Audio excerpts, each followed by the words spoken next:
নমস্কার বন্ধুরা, সুব্রতস গার্ডেনে সবাইকে স্বাগতম। বন্ধুরা, আজকে আমি আমার ছাদ বাগানের কিছু ব্যানানা ম্যাঙ্গো, কাটিমন এবং জাকি আপনাদের দেখাবো। বন্ধুরা, প্রথমেই যে গাছটি দেখছেন এটি হলো ব্যানানা ম্যাঙ্গো একটি গাছ। গাছটি 15 ইঞ্চি একটি গ্রো ব্যাগের মধ্যে রয়েছে।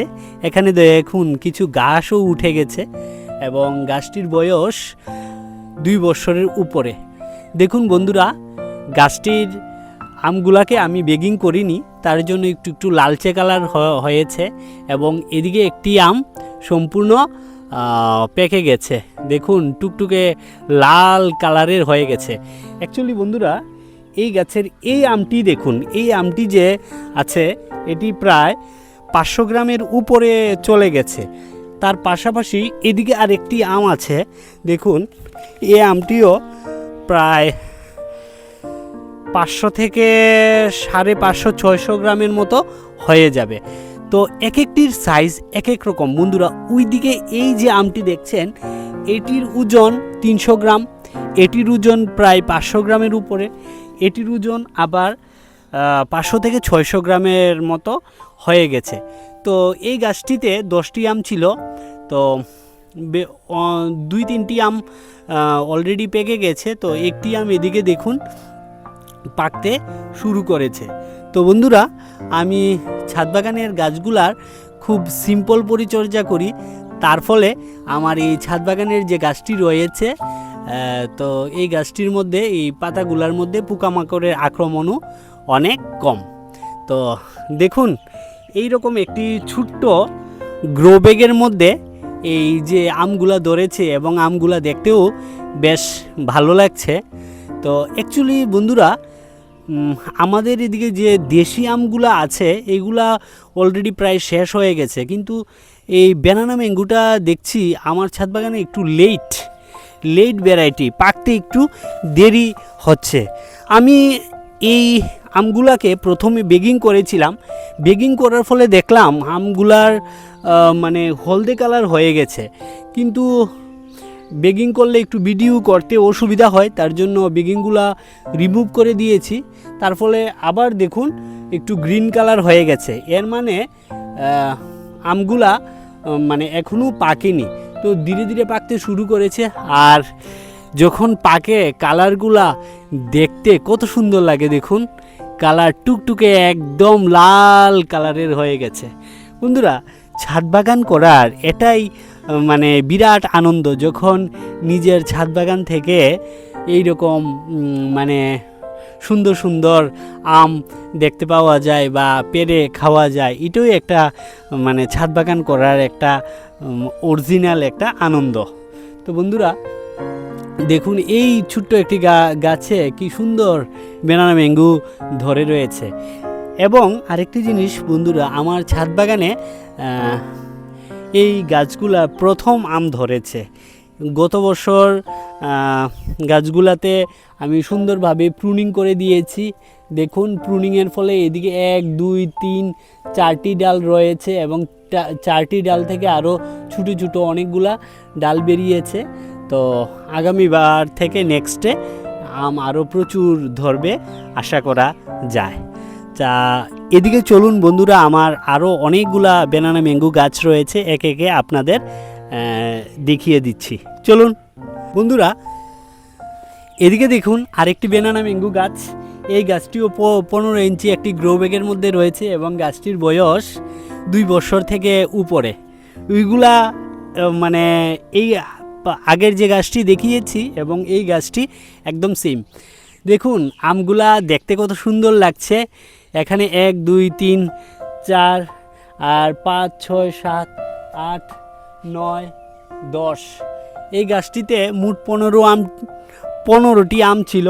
তো 5টি আম অলরেডি আমি হারভেস্টিং করে ফেলেছি, কারণ আমগুলা পেকে গেছে। আর এই আমগুলা আমি বেগিং করে দিয়েছি, তার ফলে আমগুলা দেখুন হলদে কালার হয়েছে। অ্যাকচুয়ালি বন্ধুরা, ব্যানানা ম্যাঙ্গো বলা যায় একটু লেট ভ্যারাইটি। দেখুন ধীরে ধীরে পাকছে। অ্যাকচুয়ালি খাওয়ার চেয়ে দেখার যে প্রকৃত আনন্দটা, এটা একমাত্র একজন ছাদ বাগানই বুঝতে পারে। এবং এই ব্যানানা ম্যাঙ্গো গাছগুলা বন্ধুরা একটু ডুয়া প্রকৃতির হয়, গাছগুলা বেশি বড় হয় না। দেখুন আমার ছোট একটি মেয়ে রয়েছে, সেই হাত দিয়ে এই আমগুলাকে পারতে পারবে এবং আমগুলা দেখতেও বেশ সুন্দর লাগছে। আর পরিচর্যা বলতে বন্ধুরা, আমি ছাদ বাগানের এই গাছগুলাতে বলতে সরিষার খোল বীজাণু জল এবং সবজি পচা জল মাসে 2 বার দিয়ে থাকি। আর যেহেতু আম গাছের মধ্যে তেমন কোনো পোকামাকড়ের আক্রমণ খুব কম লাগে, তার জন্য আমি আপনার যে কাকাটা রয়েছে এটা কীটনাশক যেটা রয়েছে এটা প্রয়োগ করে থাকি। আর ছত্রাকনাশক হিসাবে আমি ব্লাইটক্স বা ব্লু কপার, এমিস্টার টপ এগুলোই সাধারণত ব্যবহার করে থাকি। বন্ধুরা দেখুন আমগুলা দেখতে কত সুন্দর লাগছে, প্রত্যেকটা আম একদম পুরা ইউনিক। ছাদ বাগান করার এটাই মানে একটা আসল প্রাপ্তি বন্ধুরা। দেখুন এদিকেও 2টি ধরে রয়েছে, এদিকেও আরেকটি, এদিকেও আরেকটি। কত সুন্দর লাগছে না বন্ধুরা? আমাকে কমেন্টে জানাবেন আমগুলা দেখতে কেমন লাগছে। অ্যাকচুয়ালি বন্ধুরা আমগুলা গাছ থেকে যখন মানে পাকে তখন পারতে ইচ্ছা করে না, আমগুলা গাছে থাকতেই বেশি মানে ভালো লাগে আর কি। ছাদ বাগান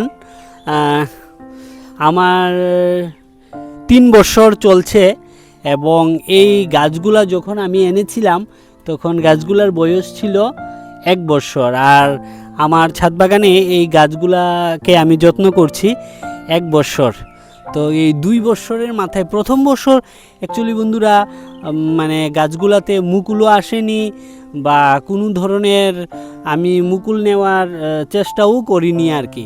তো এইবার 2য় বছর চলে গাছগুলার 2 বছর হয়েছে সুন্দরভাবে। দেখুন আমি আপনাদের দেখাচ্ছি, এদিকে 1 2 3টি ডাল রয়েছে সুন্দরভাবে। এইভাবে যদি কোনো ছাদ বাগানিরা সুন্দরভাবে প্রুনিং করে তাহলে মানে এখানে 3টি ডাল রয়েছে এবং 3টি ডাল থেকে আরও 3টি ডাল মানে 1 2 3 3টি থেকে 3টি ডাল বেরিয়েছে, আবার এদিকে 3টি ডাল মানে 9টি ডাল বেরিয়েছে এবং প্রত্যেকটি ডাল থেকে এই রকম এক একটি মুকুলের ডাল থেকে এক একটি আমি লাস্ট অবধি টিকে আর কি। অনেকগুলা আসে কিন্তু লাস্ট অবধি একটি টিকে এবং একটি গাছের একটি আমকে বড় করতে যেই পরিমাণে কষ্ট বা যেই পরিমাণে নিউট্রিশন একটি আমকে দিতে হয় তার জন্য মানে একটি ডালের মধ্যে একটি আম লাস্টলি থাকে, কোনো ক্ষেত্রে 2টি থাকে কিন্তু আমার ছাদ বাগানে ম্যাক্সিমাম ক্ষেত্রে একটি থাকে রয়েছে আর কি। এবং দেখুন আমগুলা দেখতে কত সুন্দর লাগছে। এদিকেও দেখুন 2টি আম ঝুলে রয়েছে। পাশে যেই গাছটি আপনারা দেখছেন বন্ধুরা এটিও একটি ব্যানানা ম্যাঙ্গো আম। অ্যাকচুয়ালি ছাদ বাগানে আমার 4টি ব্যানানা ম্যাঙ্গো রয়েছে এবং 4টি গাছেই প্রচুর পরিমাণে ফল এসেছে। দেখুন ধীরে ধীরে পাকছে। অ্যাকচুয়ালি বন্ধুরা আমগুলা যদি লাস্ট অবধি থাকতো মানে দেখতে এত সুন্দর লাগতো, কিন্তু ধীরে ধীরে 2টা 3টা করে প্রত্যেক দিন আমি ছাদ বাগান থেকে আম মানে পারছি আর কি। তারপরে ওই দিকেও কিছু গাছ রয়েছে আপনাদের দেখাচ্ছি, চলুন।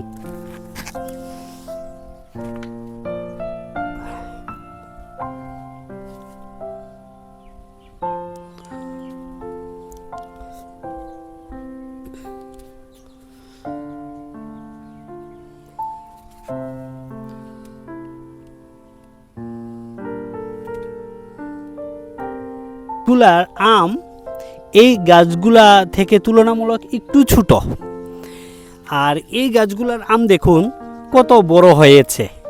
এটিও প্রায় 550 থেকে 600 গ্রামের মতো হয়ে গেছে। এই গাছটিতে 15টি আম ধরেছে বন্ধুরা। কয়েকটি আমি অলরেডি আগের ভিডিওতে দেখেছেন হারভেস্টিং করে ফেলেছি। আর আমগুলার কালারও দেখুন কত সুন্দর সুন্দর এসেছে। এখানে পাশাপাশি 3টি আম রয়েছে, এখানে একটি এখানে একটি, এবং আমগুলার সাইজও বেশ বড় হয়েছে। একটি বেগিং খুলে দেখাচ্ছি বন্ধুরা, আমি পরেও যাচ্ছি। তো দেখুন, একটি বেগিং খুলে দেখাচ্ছি, আমগুলা দেখতে কত সুন্দর লাগে যদি বেগিং করা হয়। এই দেখুন বন্ধুরা, এই আমটিও কত বড় হয়েছে। এখানে আরেকটি বেগিং খুলে দেখাচ্ছি, দেখুন আমগুলা বন্ধুরা পাড়ার চেয়ে দেখার আনন্দটাই সব থেকে মানে আনন্দকর আর কি। এখানে দেখুন কত সুন্দরভাবে দুইটি, এখানে তিনটি, এখানে আরও দুইটি। তো বন্ধুরা, ছাদ বাগানে যদি আমরা স্বল্প পরিচর্যায় কোনো গাছ করতে চাই, সেটি হলো এই ব্যানানা ম্যাঙ্গো। এই ব্যানানা ম্যাঙ্গোকে আপনি যখন মুকুল আসে তখন মানে স্বল্প পরিমাণে পরিচর্যা করলেই চলে। তখন অল্প পরিমাণে গাছের গুঁড়ির মধ্যে, এই গাছের গুঁড়ির মধ্যে যদি আপনি মিক্স খাবার দিয়ে দেন, মিক্স খাবারের মধ্যে যেমন শিংকুচি, হাড়গুঁড়ো এইগুলো থাকলো, তারপরে নিম খোল, বাদাম খোল, এইগুলা মিক্স করে একটা মিক্স খাবার বানিয়ে নিলেন। তো এইগুলা দিলেন। তারপরে মাইক্রো অনুখাদ্যের প্রয়োজন হয়, অনুখাদ্যের জন্য দুর্বিগোলটা দিয়ে দিলেন। আর দুর্বিগোল যদি না থাকে তাহলে আপনারা মাইক্রোনিউট্রিয়েন্ট মোবিমিন রয়েছে, এটাও গাছের মধ্যে স্প্রে করতে পারেন। আর মাঝে মধ্যে বুরন 0050 এইগুলা দিলে মানে এই আম গাছের ক্ষেত্রে যথেষ্ট। আর বেশি যদি পরিচর্যা করতে চান বন্ধুরা, আম গাছের পাতা পুড়ে যাবে। দেখুন আমার আম গাছের পাতাগুলা দেখতে কত সুন্দর লাগছে, এবং পাতা পুড়ার কোনো মানে লক্ষণই গাছগুলার মধ্যে নেই। চলুন বন্ধুরা, আমার ছাদ বাগানের মিয়াজাকি আমগুলা দেখতে কেমন লাগে একটু আপনাদের দেখাচ্ছি। এবং এই গাছটি থেকে অনেকটি আম হারভেস্টিংও করে ফেলেছি, আর বর্তমানে যেগুলা রয়েছে এগুলা দেখাবো। দেখুন ব্যানানা ম্যাঙ্গো। তো বন্ধুরা দেখুন, এটি হলো জাপানের সেই বিখ্যাত আম মিয়াজাকি ম্যাঙ্গো। এই আমটি দেখুন কত বড় হয়েছে, এবং এর কালারগুলা দেখতে কত সুন্দর লাগছে না বন্ধুরা। এই গাছটির বয়সও 2 বছর থেকে উপরে, এবং এটি একটি গ্রো ব্যাগের মধ্যে রয়েছে। তো এই গাছটি থেকে আমি বন্ধুরা কয়েকটি আম অলরেডি হারভেস্টিং করে ফেলেছি। আর বর্তমানে এখানে 1 2 3 4 5 6 7 8টি আম অবশিষ্ট আছে বন্ধুরা। এই আমগুলাকে আমি বেগিং করে ফেলেছি, বেগিং করে অ্যাকচুয়ালি রেখেছিলাম। তো তার জন্য এর কালারগুলো একদম টুকটুকে লাল কালারের এসেছে। এবং এদিকে দেখুন 2টি আম, এই আমগুলার কালার একটু পার্পেল কালারের মতো রয়েছে। তো এর কারণ হলো এটি বেগিং করা ছিল আর এটি বেগিং করা হয়নি, তার জন্য এইটির কালার এই রকম রয়েছে। এবং এই আমগুলার গড় ওয়েট প্রায় 350 থেকে 400 গ্রামের মতো হয়ে যাবে। এই আমটি তো 400 গ্রামের উপরে হয়ে গেছে, আর এই দুইটা আম 350 গ্রামের মতো রয়েছে। আর টেস্টের দিকে এই আমটি খেতে কেমন? এই আমটি খেতে দুর্দান্ত। অ্যাকচুয়ালি যে বলা হয় মানে জাপানের সেই বিখ্যাত আম মিয়াজাকি ম্যাঙ্গো, সত্যি এই আমটি আপনারা যদি খান তাহলে বুঝতে পারবেন যে এই আমটির টেস্ট কত দুর্দান্ত। অ্যাকচুয়ালি বন্ধুরা, আম মানে রঙিন আমের মধ্যে এই Miyazaki mango, king of Chakapat, banana mango এইগুলা একদম নো ডাউট খুব ভালো প্রকৃতির আম। এবং এই আমগুলা মিষ্টি আরও অনেক গুণ বেড়ে যায় যখন আমগুলাকে মানে হারভেস্টিং করে পাকার পরেও গড়ে 2-3 দিন রাখলে এর মিষ্টতা অনেক গুণ বেশি আসে। জাপানের সেই বিখ্যাত আম বন্ধুরা আমার ছাদ বাগানে। আর অ্যাকচুয়ালি বন্ধুরা, আমগুলাকে বেগিং করে রাখলেই ভালো হয়, না হলে রাতের বেলা বিভিন্ন ধরনের ফ্রুট ফ্লায়ার এসে আমগুলাকে নষ্ট করে ফেলে। তো এই ডালটিতে দেখুন মানে এটি একটি মুকুলের ডাল, এই ডালটিতে একটি আমই ধরেছে। তো এই ডালটিতেও একটি আম, কিন্তু এদিকে দেখুন একটি ডালে আবার দুইটি আম, তার জন্য এটি একটু কম বড় হয়েছে। তারপরেও যে একটি ডালে যে দুইটি আম পাচ্ছি এটাই অনেকটা যথেষ্ট। তো আরেকটা জিনিস বন্ধুরা বলবো, অনেকেই আমাকে কমেন্টে বলেন ছাদ বাগানের আমের কয়েকটি ভালো ভালো জাতের নাম বলার জন্য। তো 1 নম্বরে রাখবো আমি এই মিয়াজাকি ম্যাঙ্গোকে, নো ডাউট। আর 2 নম্বরে রাখবো ব্যানানা ম্যাঙ্গোকে, 3 নম্বরে রাখবো কিং অফ চাকাপাতকে। তো এই কয়েকটি গাছ যদি আপনারা আপনাদের ছাদ বাগানে লাগান এবং সিম্পলভাবে যত্ন করেন, তাহলেই মানে আম গাছ থেকে প্রচুর পরিমাণে আম খেতে পারবেন। তো বন্ধুরা, ছাদ বাগান করার এটাই একটা আসল মানে আনন্দ আর কি বলবো। তো ভিডিওটা আর দীর্ঘায়িত করছি না, অনেক লং হয়ে গেছে। আপনারা ধৈর্য ধরে ভিডিওটা দেখার জন্য আপনাদের অনেক অনেক ধন্যবাদ। তো ছাদ বাগানে গাছ করুন এবং প্রকৃতি নিয়ে থাকুন, অনেক আনন্দ পাবেন। আর আমি অ্যাকচুয়ালি বন্ধুরা 2-3 বছর হলো আমি এই ছাদ বাগান করছি, এবং এই বছর ছাদ বাগানে যেই পরিমাণে আমার ফল আম গাছে দিয়েছে তাতেই আমি খুব আনন্দিত। তো আপনাদেরও বলবো 1-2টা গাছ থেকে শুরু করুন, মানে ধীরে ধীরে ছাদ বাগানেও প্রচুর যেই খালি জায়গা রয়েছে এগুলাতে গাছ লাগান, অনেক ধরনের আম আপনারা খেতে পারবেন। তো ভিডিওটা দেখার জন্য অনেক অনেক ধন্যবাদ। আর যারা আমার চ্যানেলে মানে রয়েছেন তারা তো রয়েছেন, আর যারা নতুন ভিডিওটা দেখছেন সবাইকে বলবো চ্যানেলটিকে সাবস্ক্রাইব করে পাশে থাকার জন্য। ধন্যবাদ সবাইকে, ভালো থাকবেন এবং সুস্থ থাকবেন।